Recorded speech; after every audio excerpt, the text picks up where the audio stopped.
Mm. Hello, it's been a very many times since I'm showing you this place.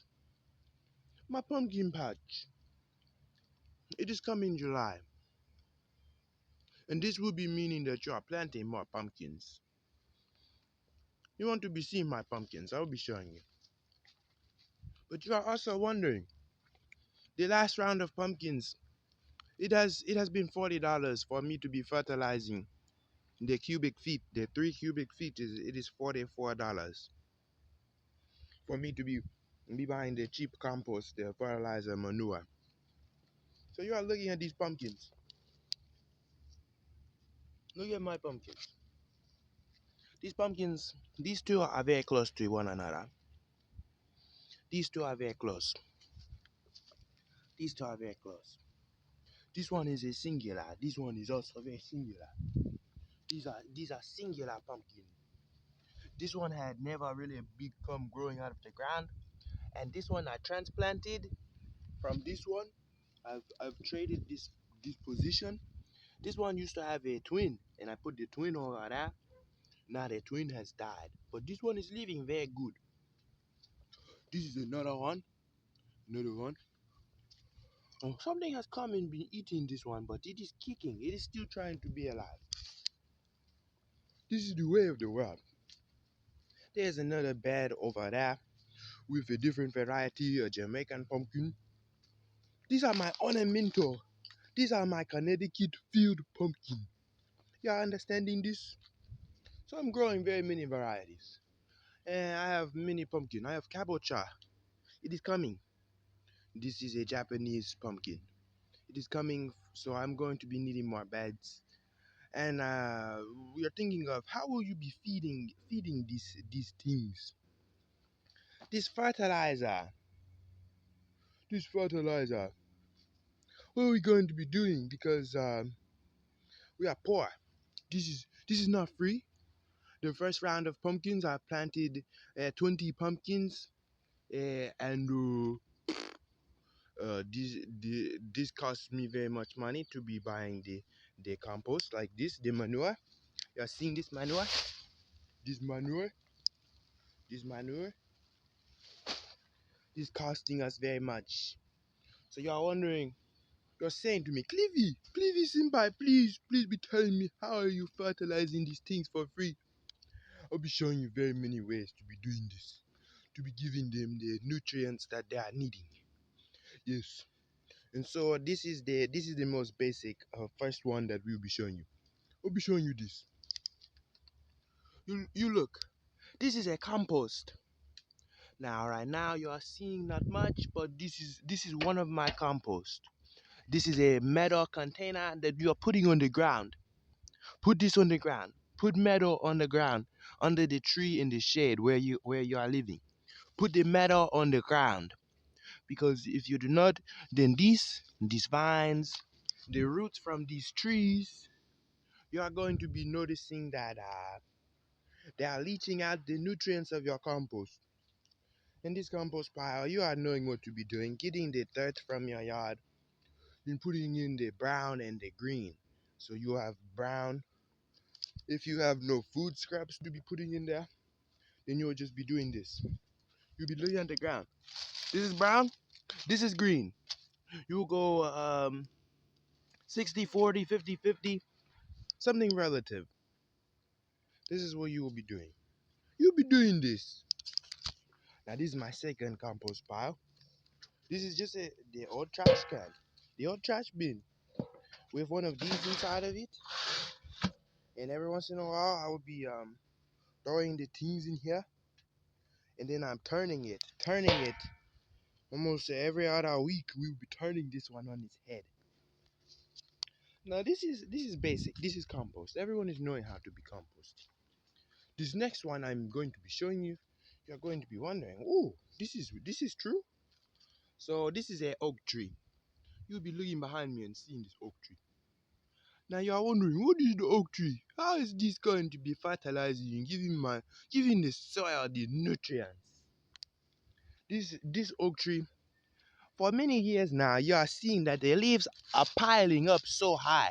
I pick up the leaves and look, there are bugs running in here. There are bugs. There are bugs running. Look at the leaves are decomposing. The leaves are decomposing and they're pile and pile and pile and pile and pile of leaves. This is this is very good for the ground.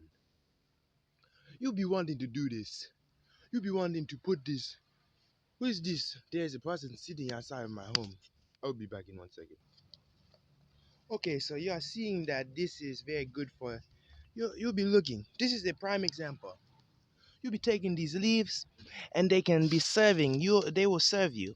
These leaves will be serving you. They will be what you are called. This is called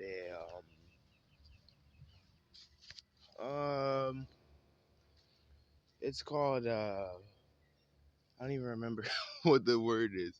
Oh, mulch. Now mulch can feed the soil, but it's not the best. It's just whatever mulch you use, whether it's grass clippings or plant clippings like tree trimmings, you'll just notice that your plants are being fed whatever those plants that you cut are eating. Um uh Up under this tree though, when you dig under all these layers, you get down to the dirt and you'll see that the soil is very well drained. It's like super rich, it's dark. It looks completely different from like the soil right here, which is the typical Florida soil, sandy and just look at that. It's fucking dog shit. You try to plant something in there, you might get some leaves, but you sure ain't getting no flowers and no fruit. Okay, so those are a couple of methods. But listen, there's still more free methodology. It's free real estate out here. You just gotta keep thinking of ways you can. There's this old technique. It's called slash and burn. And so a prominent example is um the fact that nature balances itself out a lot of the time by having these wildfires, forest fires. But not only that, it's you'll see whenever they're done, and just what comes after the forest fire is super dense and super like nutrient rich. So that's pretty good stuff. Well, you just come to a pile of sticks. Like, look at this. These are all tree limbs and whatnot. Some more tree limbs over here. Take them out and burn them. Just take them in a pile. Burn these piles. Burn these piles. Just seriously. Burn all this. Burn it. Burn it. And then when it's burnt, I'll show you what you can do. You take you some sticks, throw them on a burn pile. There's a lot of videos you can watch. Go watch David the Good. He'll show you some more comprehensive. Or go watch any of these farm. Anyway, get you a burn pile. This is what you're gonna produce. Some of this. Take it to the burn pile. Then come to another method. Another method. So imagine all the clippings, right? Imagine all the clippings. I just ripped this off, you know. You need you a bucket of water. This is another free type of fertilizer. You get all these different plants from around your yard, throw them in this water. The Koreans been doing this. Jamaicans, people all around the world have discovered this. Some people have been doing it for hundreds of years, some people thousands of years. But really, you just need to get water and allow it to absorb, to leach out all the nutrients from those plants. So there's things that are nitrate feeders, like these vines that are still alive. But then you got things that are just I don't really know the direct epistemology or sciences behind it. But it work. It's your work. I tell you that. Cause these plants is looking hungry. You pour some of that swamp water on him.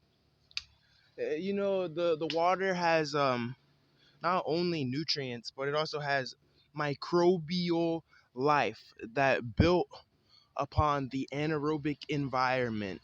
And so it'll be good for your root health and that type of stuff. Anyway, in the swamp water, throw in the burned char. And then take your burned char and your swamp water and just fill the soil with it. Take something and just start beating up your soil. A machete, a fork, a pitchfork, a shovel, one of these things, whatever the fuck these is. I wish I could just take all these fields and fill them with fucking pumpkins, bro.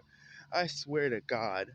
I wish I could literally take all of these fields and just fill them with pumpkins. There's nothing to this place. Look at all this grass. Who wants grass? I would rather the ground be covered in vines with pumpkins growing on them. Fuck squash. Fuck watermelon. All I want is some nice edible pumpkins, ornamental pumpkins. We got some red ones. We got some orange ones. We got some green and yellow ones. We got some yellow ones. We got some white ones. We got some lime. Look, the mailman is here. All I'm seeing is that maybe that means my kabocha seeds are here.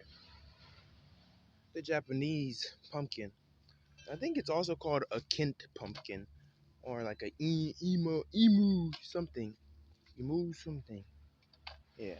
Anyway, those are all my methods. Oh, one more method of free fertilizer. Now this one's actually super important because you guys are trying to get edibles, right? You want edibles. You want to have food. You don't want to just have random stuff growing around that looks pretty, ornamental plants in your garden. You want some edible food. All of mostly all of these things are going to be flowering. Anything that flowers and starts to produce a fruit on a bulb or something, anything that does this is going to be wanting phosphate. He will be wanting phosphorus. So when you are looking for this, you are saying, how will I be acquiring this phosphorus? There are many ways to be getting phosphate. These things that are wanting to be eating the phosphate, to be producing the fruit for you to be eating, the vegetable for you to be eating.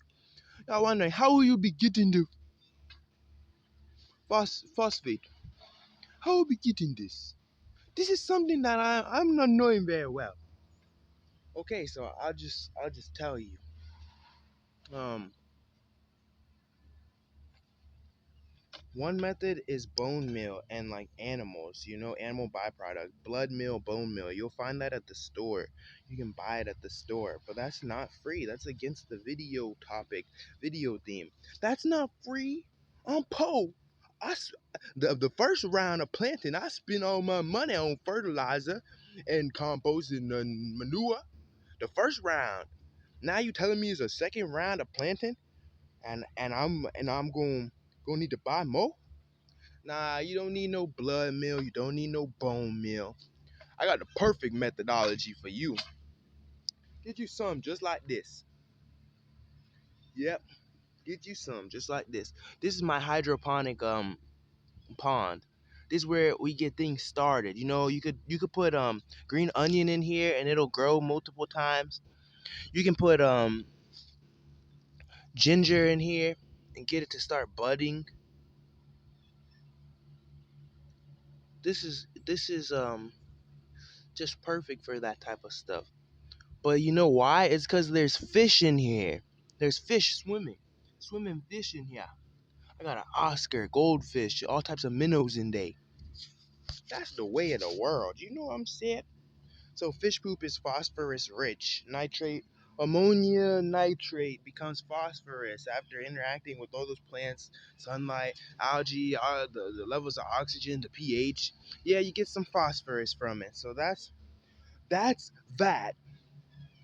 That's that. I mean, y'all can sit here and pretend Cliffy don't know nothing. But then how I got these pumpkins? How I got these pumpkins if I don't know nothing? Look at how much they've been grown.